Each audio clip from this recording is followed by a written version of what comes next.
What if the greatest conqueror in history didn't build his empire with just cannons and cavalry, but with clever accounting tricks that turned a bankrupt nation into a war machine capable of dominating a continent? Imagine discovering how a broke France, fresh from revolution's chaos, funded endless battles through hidden revenue streams, smart taxes, and a blockade that backfired, spectacularly secrets that echo in today's global finance wars.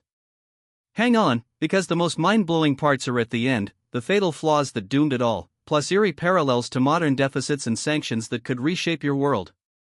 These untold lessons might just reveal how to spot the next big economic trap before it hits. Watch to the finish for the game-changing insights. Napoleon Bonaparte didn't dominate Europe through weaponry alone, he achieved it via documents, official stamps, and financial records. Supporting the roar of cannons was a subtler operation involving fiscal managers, legal experts, lenders, and administrators who maneuvered figures with the precision of commanders directing troops. The common portrayal emphasizes the tactical brilliance, the unexpected triumphs, the bold advances, yet that overlooks a crucial element. His realm expanded because he transformed France's economic framework. He grasped a principle eluded by prior leaders: a country might overpower adversaries temporarily through combat, but enduring superiority demands superior fiscal management. This narrative, often omitted from lessons, details how a youthful islander, taking charge of a depleted treasury post-upheaval, reconstructed a monetary structure robust enough to sustain over a decade of conflicts, legal overhauls, and advancements. At the century's close, France resembled a facade of grandeur masking ruin. The old regime had succumbed to its obligations, with monarchs accruing loans for battles and extravagances while relying on a revenue mechanism that spared the affluent and burdened the masses. The 1789 upheaval dismantled the hierarchy but left the calculations intact. The emerging order attempted a quick remedy with unsecured notes linked to seized religious properties. Initially, it seemed effortless, providing funds without immediate sacrifice, until escalation spiraled uncontrollably. Prices surged wildly, assurance crumbled, and routine commerce suffered from skepticism.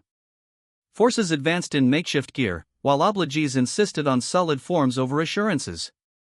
The nation possessed ideological drive but lacked economic foundation. Entering this turmoil in 1799 as initial leader, at just 3 decades old, he combined martial expertise with analytical foresight. He prioritized reliability above all. To lead forces, one must first secure a stable medium. Thus, he established an institution blending elements, avoiding past pitfalls of favoritism or unchecked issuance. In the new century's dawn, he authorized a central entity where independent backers supplied funds, and governance offered oversight and benefits. This hybrid prevented reversion to manipulated expansions or elite dominance. It handled trade discounts, ensured smooth settlements, and issued limited circulating notes in the capital. The signal to traders was clear: transactions would process reliably, compensations would retain purchasing power. To bolster this, he revamped the central coffers into an efficient entity, appointing a skilled overseer to handle public finances with unprecedented rigor. Inflows consolidated, obligations inventoried and reduced, improvisation gave way to meticulous tracking. Additionally, he introduced a tender rooted in verifiable standards. By 1803, the unit was pegged to specific metallic measures, restoring tangibility after volatile eras. This wasn't mere preference, it rebuilt faith among producers and personnel, ensuring consistency in dealings. Yet a medium's strength derives from supporting collections. Recognizing prior inefficiencies fostering graft and discontent, he centralized operations. For key streams, territorial assessments, individual and asset charges, occupational permits, and various duties were refined and rigorously applied. Field agents documented accurately, comprehensive surveys mapped properties objectively, eliminating favoritism. In 1807, an oversight body was formed to monitor expenditures with campaign-like precision, embedding verification as integral to operations. With foundations solidified, attention shifted to sustaining prolonged engagements without repeating past fiscal pitfalls. He approached hostilities as operational ventures.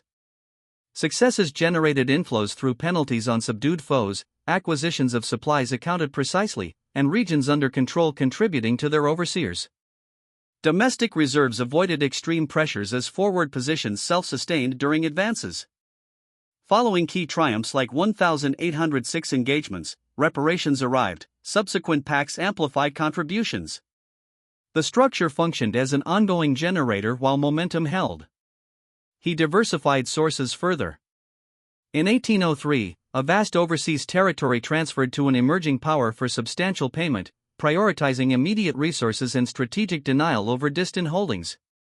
Disordered areas were organized into productive zones with standardized rules, barriers reinstated, collections timetabled. He even fostered local lending facilities to support enterprise amid mobilizations. The true challenge emerged with elements beyond mastery. Attempting to isolate a maritime rival via a widespread restriction in 1806 aimed to deprive adversaries of commerce, theoretically without direct clash. Conceptually sound, it faltered against practical motivations. Illicit flows proliferated, vessels disguised origins, communities enabled survival. The measure strained partners, breeding dissatisfaction, while the target pivoted routes and mechanisms. Coastal activities diminished, distortions arose. A tool intended for opposition inadvertently harmed supporters.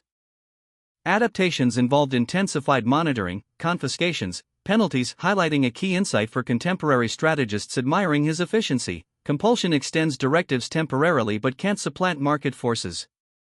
Regions resist imposed scarcity indefinitely, pathways emerge, resources divert to containment, rigidity increases.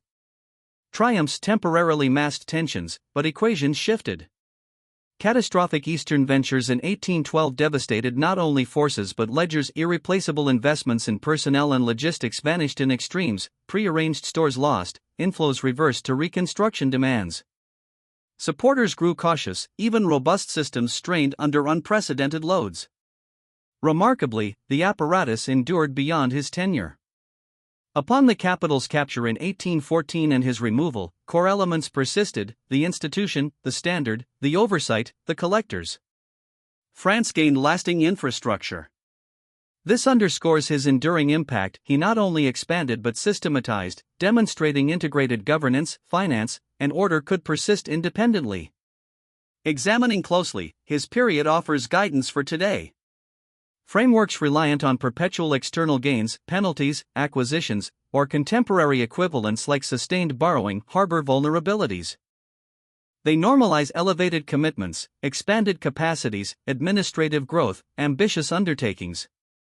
Disruptions, environmental, conflictual, cyclical, expose mismatches when anticipated supports falter. Responses often involve accelerated issuance, urgent loans, reliance on sentiment, sometimes effective, often not.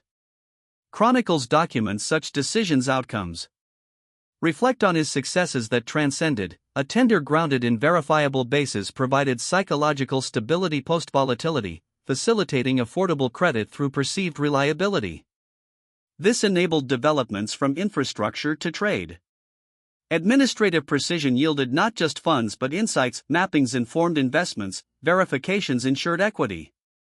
Legal uniformity streamlined resolutions, fostering lending by clarifying protections, effectively boosting circulation under judicial guise.